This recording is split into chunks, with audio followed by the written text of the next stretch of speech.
magacaabista golaha wasiirada ee maamulka Hirshabelle oo maalmahaniba laga dhorsugayo inuu ku dhawaaqo madaxweynaha maamulka Hirshabelle Mudane Maxamed Cabdi Waare ayaa saakay madaxweynaha maamulka Hirshabelle waxa uu ku dhawaaqay golaha wasiirada ee maamulkan Hirshabelle 20 wasiiro 20 wasiir ku-xigeen iyo 17 wasiir dowlayaal ayaa ka mid noqday xukuumadda maamulkan Hirshabelle cusub. Maxamed Ibrahim Goodir agaasimaha madaxtooyada Hirshabelle ayaa saxaafadda u akhriyay dekreetada lagu magacaabay xukuumaddan cusub.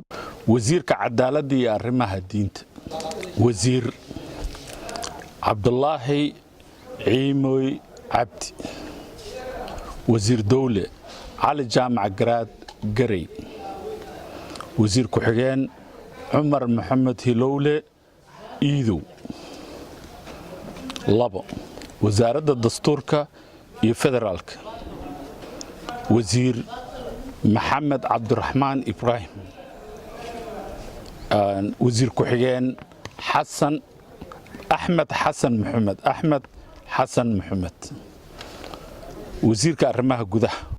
iyo dowladaha hoose wasiir Maxamed Cali Caadle wasiir dowle Yuusuf Cilmi Cali wasiir ku-xigeen Maxamed Faarax Maxamuud wasaaradda amniga iyo dhaqan celinta wasiirka Cabdiqaadir Aadan Jaalle wasiir dowle Muxsin Maxamed Sheekh Shafaac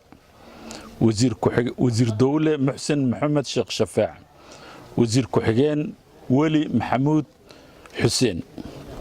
wasaaradda howlaha guud iyo dib u dhiska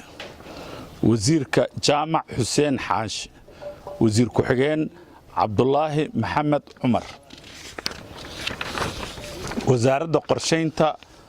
maalgashiga iyo iskaashiga caalamiga wasiir Cabdiraxmaan Cabdullaahi Mucallim wasiir dowle Cali Nuur Xuseen Cali Boodaay wasiir dowle Cali Nuur Xuseen Cali Boodaay wasiir ku-xigeen Cabdixamiid Maxamed Cali Sheegow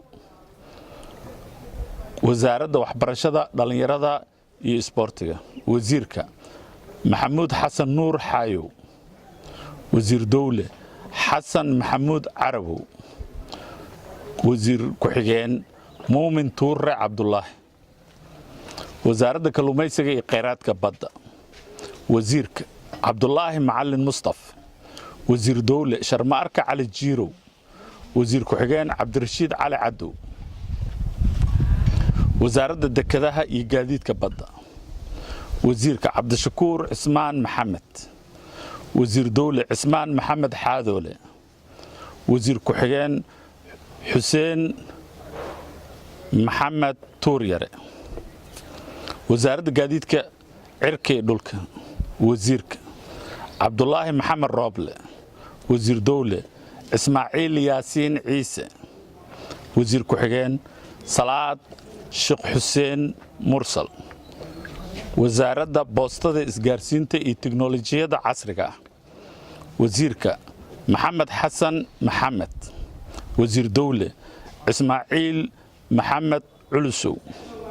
wasiir ku-xigeen Cabdiraxmaan Cali Bilow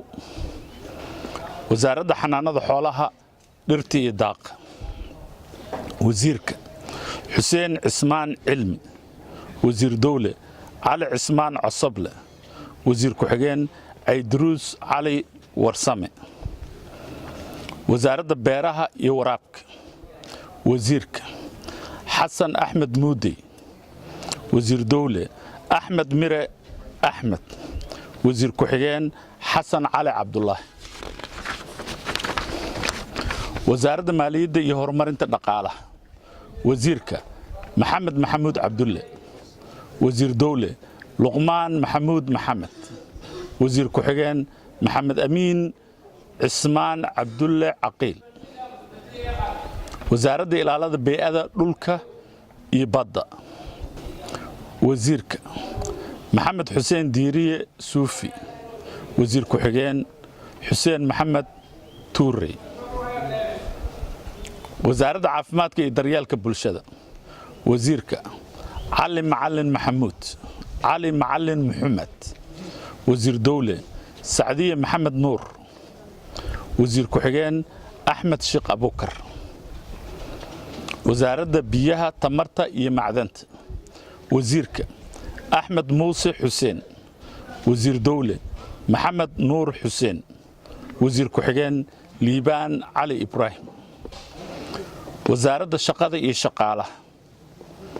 wasiirka axmed cabdulaahi bashiir wasiir dawle ibraahim axmed maxamed wasiir ku-xigeen ubax haashim odawaay wasaaradda ganacsiga iyo warshadaha wasiirka yaxye ismaaciil maxamed wasiir dawle axmed cabdikariim maxamed wasiir ku-xigeen saciid xaashi tooxow wasaaradda warfaafinta hiddaha iyo dhaqanka wasiirka cabdiweli maxamed cabdi wasiir dawle cabdisamed khaliif dabayl wasiir ku-xigeen seef cabdalla ibraahim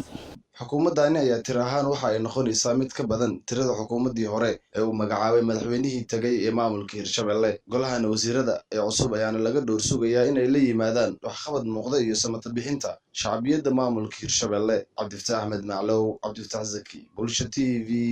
Jawhar.